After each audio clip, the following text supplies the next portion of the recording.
Welcome back to Klepper's Corner. Today in history.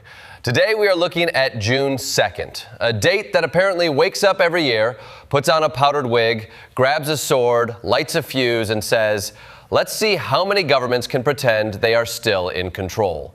We have emperors murdered by their own security state, Rome getting looted with a customer service agreement, revolutions eating their lunch and then their waitstaff, and modern politics discovering that microphones can be more dangerous than tanks. There are days when being emperor sounds glamorous. And then there is June 2nd, 260, when 19-year-old Emperor Cao Mao of Cao Wei discovered that the throne is less a seat of power and more a decorative hostage chair. By this point, the Sima clan had hollowed out the dynasty so thoroughly that Cao Mao was basically the imperial screensaver. He had the robes, the title, the palace, and roughly the political authority of a ribbon-cutting pair of scissors.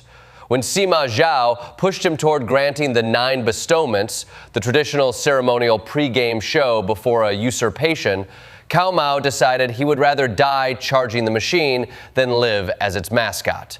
So he picked up a sword and led a desperate little band toward Sima Zhao's mansion. You have to admire the courage, even if the military strategy was less Sun Tzu and more group text sent during a panic attack. The first troops actually scattered when they saw the emperor coming, because even soldiers understand that stabbing the emperor is a bad look.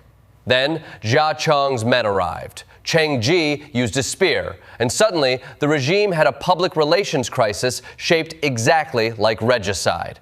Sima Zhao handled it the way authoritarian systems often do.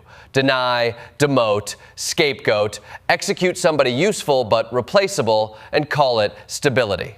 5 years later, Cao Wei was finished, and the Jin dynasty took over, proving once again that in politics, the person holding the throne is not always the person holding the receipt. Rome discovers the cancellation policy. Jump ahead to June 2nd, 455, and Rome is having one of those weeks where the empire's Yelp review just says, abandoned by management. Emperor Valentinian III had been assassinated. Petronius Maximus grabbed the throne. And then, because apparently Rome's succession plan was written by a soap opera with lead poisoning, he forced Valentinian's widow, Licinia Eudoxia, to marry him, and tried to redirect her daughter, Eudocia, into his own family. This did not sit well with King Genseric of the Vandals, whose son had already been promised Eudocia. And when the Vandals are the ones saying, excuse me, that seems legally questionable, maybe your empire has lost the moral high ground.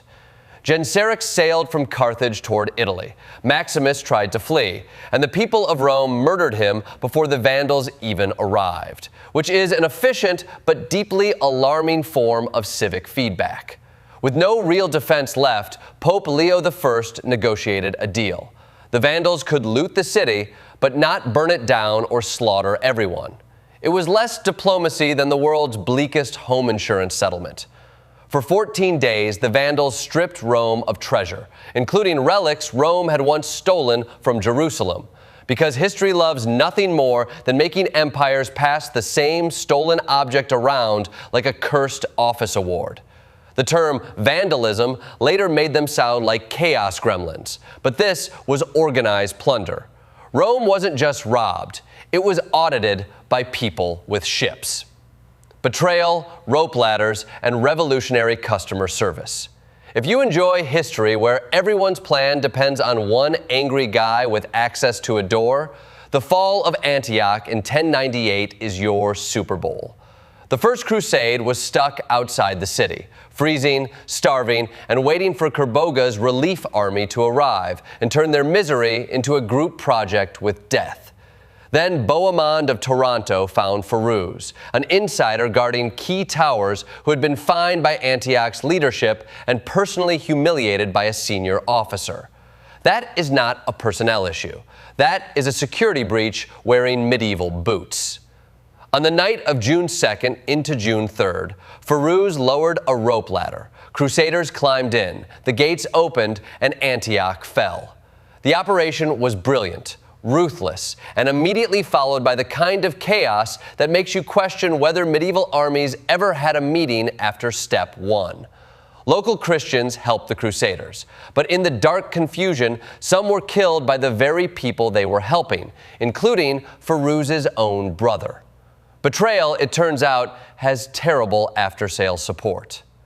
Now, shift to Paris in 1793, where the French Revolution had reached the stage where the revolutionaries started looking at each other like suspicious leftovers. The Girondins wanted to slow the violence. The Montagnards and sans-culottes wanted action, bread, and fewer speeches from moderates. When armed Parisians surrounded the National Convention and aimed cannons at the building, democracy received a very persuasive reminder that, technically, voting is easier when artillery is supervising. The Girondins were purged, the terror began, and the revolution proved it could overthrow kings and still invent customer service worse than monarchy. Segment 4, Morality Gets a Ticket Booth. June 2nd also gives us the uncomfortable history of people selling virtue, vice, and human suffering as entertainment. In 1740, Donatien Alphonse Francois, the Marquis de Sade, was born into aristocratic privilege, which in 18th century France was basically a starter pack containing money, entitlement, powdered hair, and a legal system willing to look the other way until your mother-in-law got involved. Sade would spend huge chunks of his life in prisons and asylums, writing works that turned Enlightenment ideas into a basement with no exits. The contradiction is almost too on the nose. The man whose name becomes sadism later argues against capital punishment and for women's enfranchisement during the French Revolution. History rarely gives you clean characters. It gives you walking lawsuits with footnotes. Then, in 1835, P.T. Barnum launched his career by exploiting Joyce Heth, an enslaved black woman he falsely advertised as the 161-year-old nurse of George Washington. That was not show business as innocent wonder. That was American mythology monetized through cruelty. Barnum learned that audiences would pay to be fooled if the lie came with enough spectacle, which is basically the business model of half the internet, minus the top hat. And in 1851, Maine became the first state to prohibit alcohol, trying to legislate the devil out of the bottle. The problem was, once America tried to ban vice, Vice hired accountants, rented basements, and eventually became organized crime.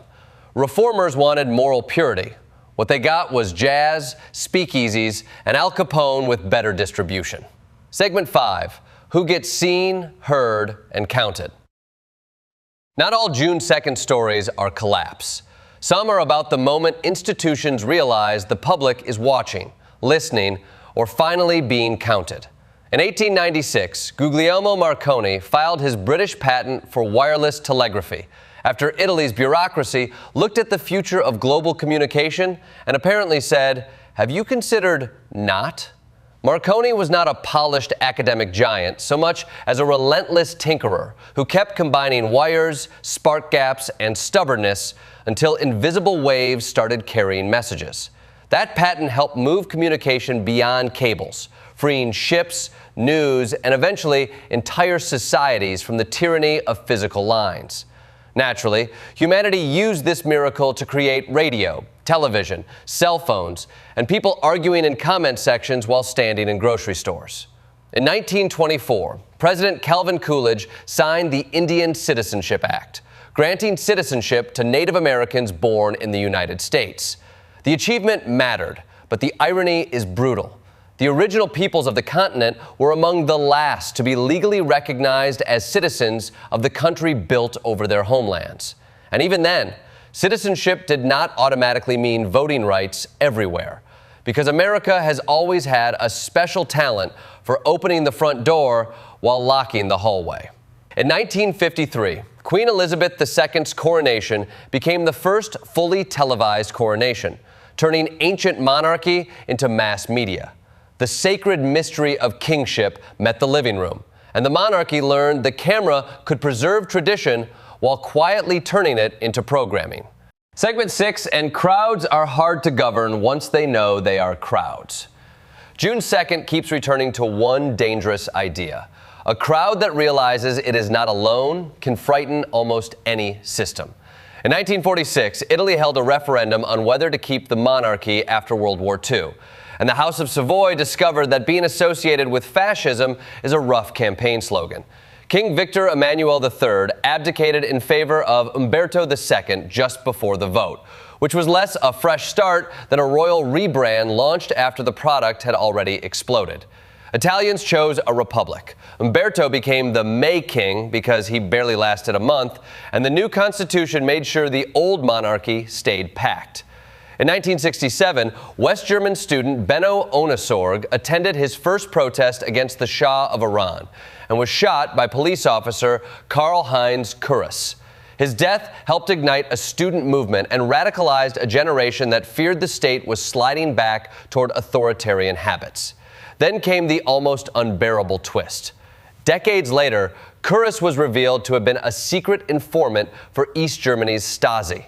History looked at everyone's ideological certainty and said, actually, this is going to be much messier.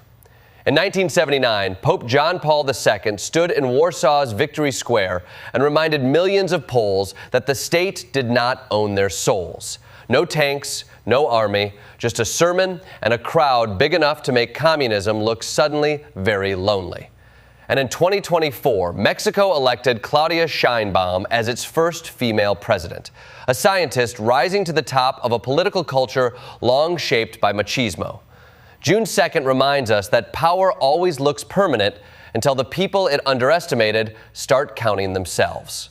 In conclusion, June 2nd is a museum of power, making the same mistake in different costumes.